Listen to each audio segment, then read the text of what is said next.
So I'd like to welcome today my colleagues David Gertine and Ron Young. And our general topic is the impact of generative AI on education, particularly higher education at this point in time. And obviously, in the USA, the academic year has already begun.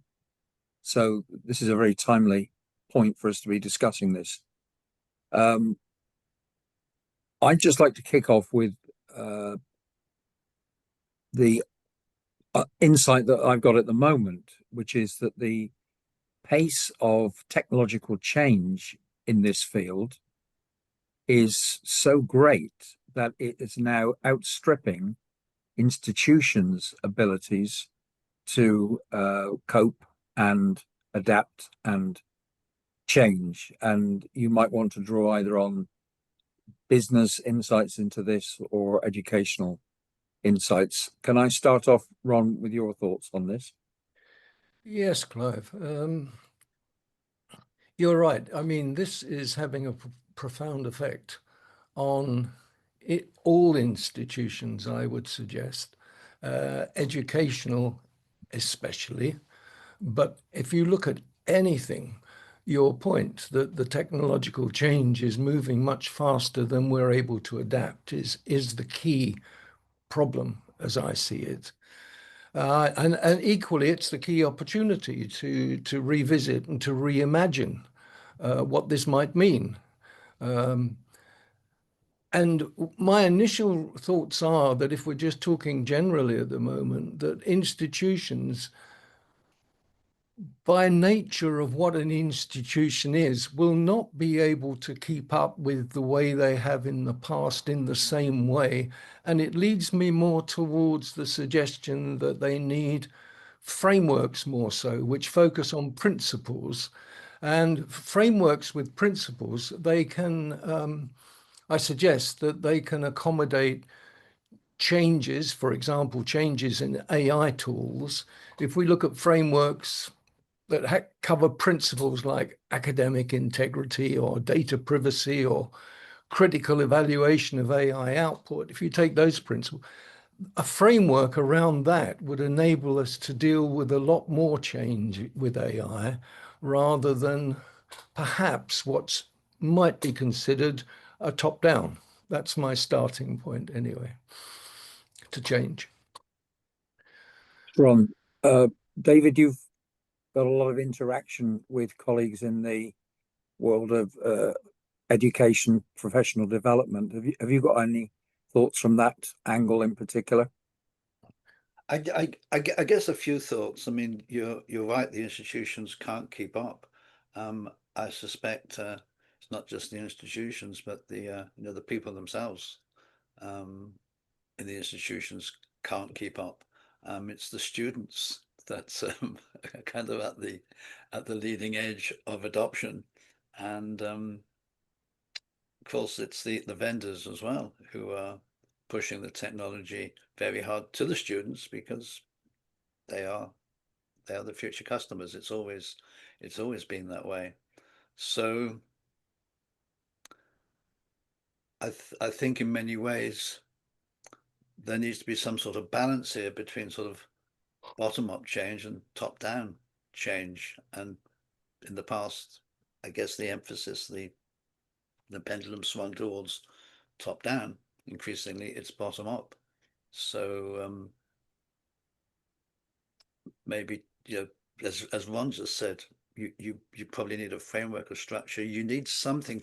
You need some guidance, some governance from the top, but maybe not a great deal. And the bulk of the change is going to come from the students themselves, from the bottom up. Whatever you do, they are going to find ways to use it to learn, and they're going to find ways to use it to cheat.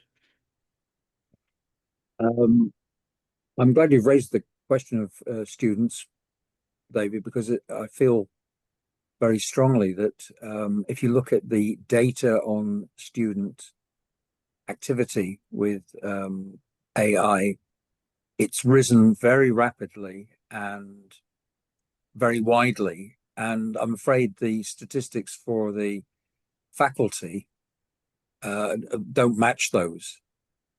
Now, a lot of the publicity has been about cheating, as you've just mentioned. But I think now, as we're getting more interview and other data with students, it's also quite clear that there's a non-trivial proportion of them who are really actively using generative AI to take control of their own learning, if I can put it in. Can I just pause you for a second there? This question went to my head earlier. In your own experience and your readings, what do you feel that percentage is? What percentage of students generally go to university, what have you, to genuinely learn, and what percentage are there simply to get the certificate, to get that little piece of paper? Any idea? I think that particular question you've just asked me is hasn't been coming up in the statistics. Obviously, in the popular media, you see all sorts of assumptions made about this, that there's a high proportion who are instrumental learners. The statistic that I think I could give you an answer on is the proportion of students who are proactively using AI to take control of their own learning, if I can put it like that. My guess is, and it's only a guess, is that we're looking at about a quarter of students. That only 25%. Okay. But I mean, that's quite a significant. Yeah. To me, that's quite a significant proportion. And that probably hasn't changed. I mean, that was probably the case even before AI. I think what interests me is that this 25%, if we can call them that, are really pioneering the idea of taking control of your own learning, which is something that a number of us have been advocating for decades. Absolutely. Without reference to generative AI. So I think that's why I'm a bit preoccupied with this subgroup, David, that they may contain the seeds of the way that we can develop AI in Ireland. Another question then. Do you think we need to bother too much about the other 75%? I mean, that's... I would like to just sort of suggest that it's more than 25%, in my opinion. I believe that, of course, there are students, and Clive does know this much better than I, but my feel from talking with them also is that it's not just at all about the certificates, as important as that is, but even if there weren't any, there are people who genuinely have realized that learning is what it's about to get on in life. It's about learning, both structured and experiential. And those that realize that, I think, are on the gain. I think that I'm surprised. I would tip it around the other way and say that I think that more than 50% really do want to learn and find better ways to learn and use AI as a tool to better learn. But maybe it would be interesting to have some proper statistics on that one. Yeah. At the moment, I think we're just making assumptions. Yeah, indeed. Me start then just from an assumption that there are already many students who are using AI in a kind of imaginative, creative way, and that our task as people interested in education is to try to push that percentage higher and higher. Exactly. I think we'll probably all agree on that. Yeah, that kind of statement. So one thing I would suggest is that we need to get into dialogue much more with students at every level, institutionally and right down to, if you like, in a one-to-one situation. The thing that's making me anxious about this is that both the administrators and the faculty not having the same level of, if you like, day-to-day practice and insight themselves aren't very well equipped to draw this out from this group of proactive students. And a lot of the emphasis on skilling has been on the technological side of AI for faculty and administrators, whereas somehow I want to shift that towards the pedagogic aspects of where we need to be going over the next 10 or 20 years. And I think, Ron, this links in with your principles. Yeah.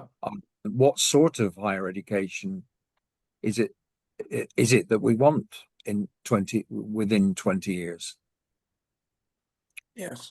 I totally, completely agree with pedagogy led and tools, technology and tools supporting that, because that is very much my interest, which is fundamental principles don't change over time or change very, very slowly. And people change because they join and they leave and highly mobile or retiring and process, but not to the same, but faster than, of course, principles and processes. They don't change so much if they're good. They'll change over time when new technologies come along to improve the processes. But provided it's principles driven with people and processes, and then the technology is supporting it, I think that's the right way. That's the horse before the cart, if you like. Analogy. What's just gone through my mind is, is the shift kind of moving away from teaching, that teaching as such is kind of redundant today, and it's now more about enabling learning, helping and supporting people with, I don't know, I like mindsets, coaching. attitudes towards learning to help them learn. It's about helping students learn rather than teaching them in any sense.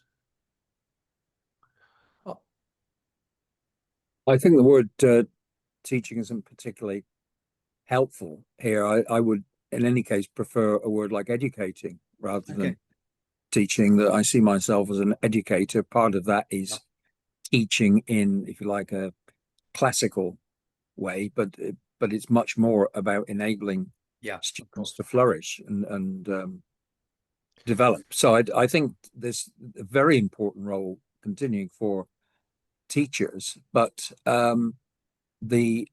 what has dominated higher education, certainly over the last century, has been a didactic approach, that there is a body of knowledge which has to be taught, and less emphasis on developing personal skills, which in an era of AI now are of incredible importance, general thinking skills, critical thinking, and so on. So we've got a system which has been dedicated to a particular form of knowledge transmission, didactic teaching of facts, if I can put it like that.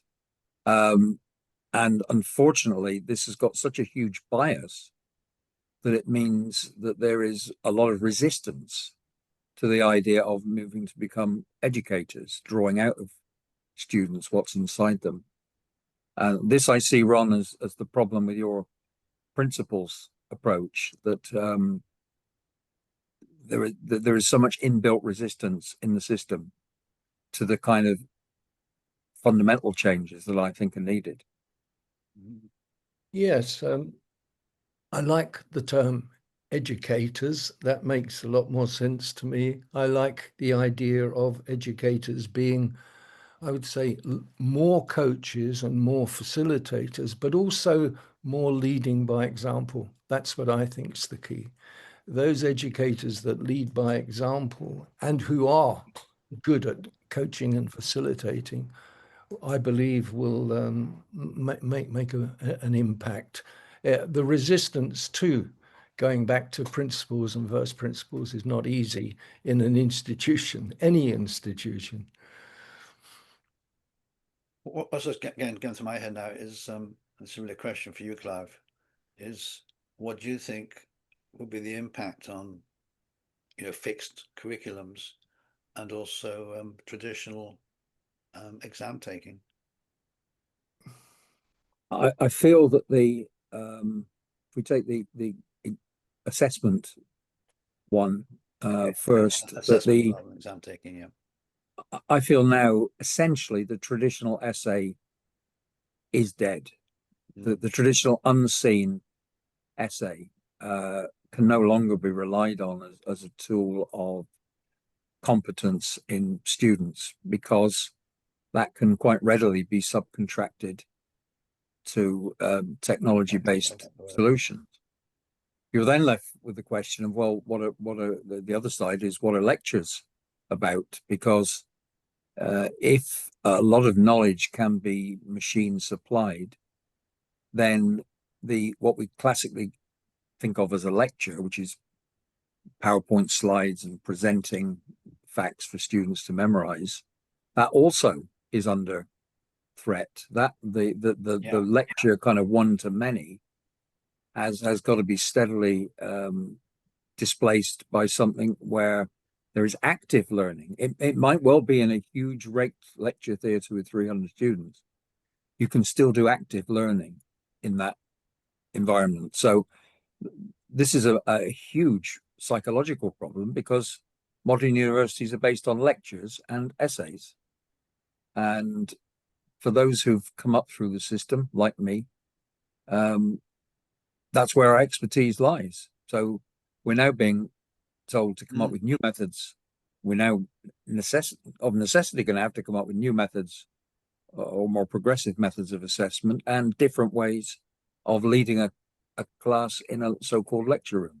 It's interesting that you go into any university and these massive banked lecture theatres, that are instrumental part of the fabric of the building, that may well be soon be redundant. My view is that you can have students, even in traditional rate lecture theatres, working either individually or in very small groups, and this is it's already happening in some places, and I think that's a pretty safe. I've run my knowledge cafes in lecture theatres, so I know it can be done. But they're not ideal. I mean, they're not the ideal space. They're not ideal, but the bigger issue is ourselves, the faculty, reskilling ourselves as a matter of urgency, because that's the biggest obstacle I personally see at the moment. So lectures, assessment, curriculum, lecturers themselves all need to be rethought. And all of this at a time of extreme austerity. Yes. Even worse in the USA, but we're higher education internationally is financially problematic at the moment, and people, all of us have gone through the stresses of COVID and post-COVID. So this could not have been a worse time for all this to happen. I guess, and maybe falling student numbers. Certainly flattening. Yeah, definitely. I think there is another side of it which I think is encouraging, and that is that, yes, students, I'm glad when people are more personally responsible, when people are more proactive rather than reactive. All of those things and the tools that we have today enable marvelous things with personal learning. But also, human beings need to be inspired or need to be motivated to learn. And when they come together into a lecture room, whether that's it's almost like repurposing the lecture room as a place where I gain inspiration and motivation and start to look at relationships more in those large lecture rooms, not just the content, and so I think that's something we as humans all need, and that's something that we could probably repurpose. And that's an aspect of education and an aspect of learning, which I think could be better than it is today. The students come together in the lecture room and leave the lecture room, but it's a social thing, isn't it? Primarily. or could be a I social. mean, let's come back to what we were just saying, is that lecture rooms are not really built to be social.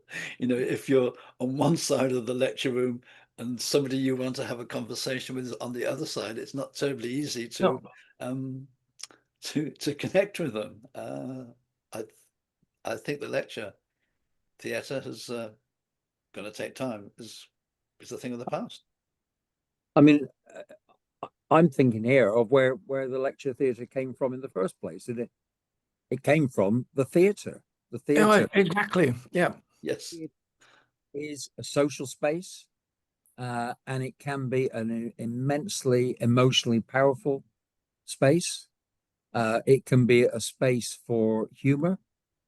And it's going to the theatre is a social activity. So I'm a bit more on Ron's side here. I think that theatre setup is perfectly capable. But you say going to the theatre is a social activity. It's a social activity in the sense that other people are there, and you might bump into somebody that you know and have a conversation with them over a drink in the bar in between sessions. But it's not really social, is it? Because you don't get to talk to other people there. There's no culturally you don't do it. There's nothing structurally there to encourage you to talk to strangers.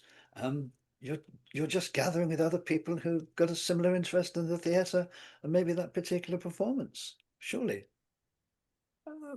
Yeah, I'm going to argue a bit more for the theatre approach, because Okay, go on. what Clive has just reminded me of is that the theatre is a entertaining space. How Yeah. you are entertained is up to you, and you're entertained different ways. And not only is it an entertaining space, but you tend to have pre-theatre activities and sometimes post-theatre activities. So it becomes a very relational thing, which I think is going to be more valid as people can do more and more things from home, the ability. So I remember, David, you and I were talking in London once, and I was talking about how I'd spent these years in knowledge management, trying to find better ways to more collectively manage knowledge.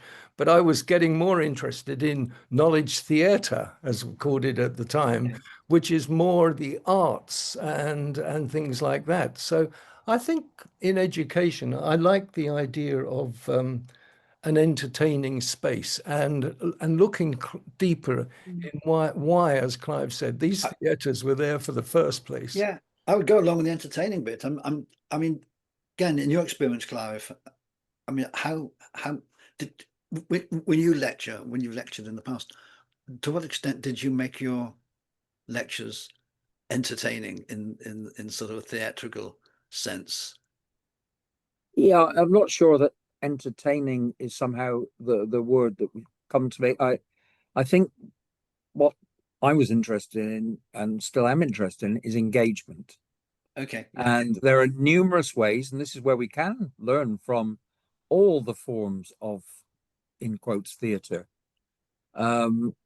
is that the person at the center is able to have, in a sense, a dialogue, to be listening to the audience, to be encouraging responses from the audience, and so on. So, I mean, I've sat waiting to go into lectures at universities all over the world, and you see the PowerPoint slides come up, and you see a one-way monotone, even when it's very well done with interesting slides and videos and so on. But there isn't engagement. I think yeah, we've got there's to get back interaction. to a sort of idea that a physical space, even a large physical space, can be a place of engagement. And that engagement is there to stimulate, excite, interest the audience, if we can call them that. And also we can, unlike Participants, call them participants, not audience. classical theatre, we can break it up with interactions where they work in small groups or individually and report back. So I've always seen to me, the lecture theatre has always been a place of potential excitement, that you might have 50 or 100 or 200 Yeah, it should be. people who you can engage with and excite. I mean, it was, 20 odd years ago when I got fed up with, actually, when I got fed up with lectures, knowledge management lectures. And that's when I started the knowledge cafes, bringing people together, often in lecture theatres, to have conversations, to interact with each other, and not just to have a conversation with the person next to them, but to move around the room and to interact with other people. It's a small step, I thought, in sort of the right direction, but it's just my cafes have not really caught on after 20 years. But in an institutional environment, we could create a series of different types of events. The theatrical type event, your cafe approach is tailor-made for smaller scale, up to 50 participants, intense emphasis on dialogue, not necessarily on any presentations at all, or minimal presentations. And then we'll have the computer-based activities where people might be working alone, but they could be doing that within small groups or within the sort of medium-size cafe style approaches. So in my mind, I've got emerging a model that's builds on stuff that already works somewhere in the world in one way or another. The problem is, how do you shift a monolithic approach, which is largely dead, in my view, the traditional lecture and the traditional essay, towards something that would be better for everybody, for the students and for the teachers? Am I being over optimistic, Ron? Do you think? Well, I just want to question, when you say the essay is dead, I would say the essay, there's a lot of people that will use tools that can do the essay. So you quite rightly would challenge the essay, but it doesn't take away from if the writing of the essay, what it does for you in your creation and your organization of your knowledge. I don't think that part's dead. That part still needs a lot more. It's just that AI, we haven't yet probably worked out how AI can do that bit. We know AI can write an essay, a very eloquent, coherent essay about anything, but how do we get the AI to help us, give us the benefits of what we used to get from writing an essay? I was using the word essay as a shorthand for Right. the use of in assessment, in Okay. formalized assessment. Yeah. And unseen as well. An exam is an essay. Sorry, a traditional proctored exam is an essay, and that's going to continue because it's one of the ways that you can verify it's the human producing it. But I mean, I see writing and conversation being much more important components in this, in my sort of future style. But we'll be able to place a lot more emphasis on the use of thinking in the writing process. It's not the mechanical generation of the words that's important to education.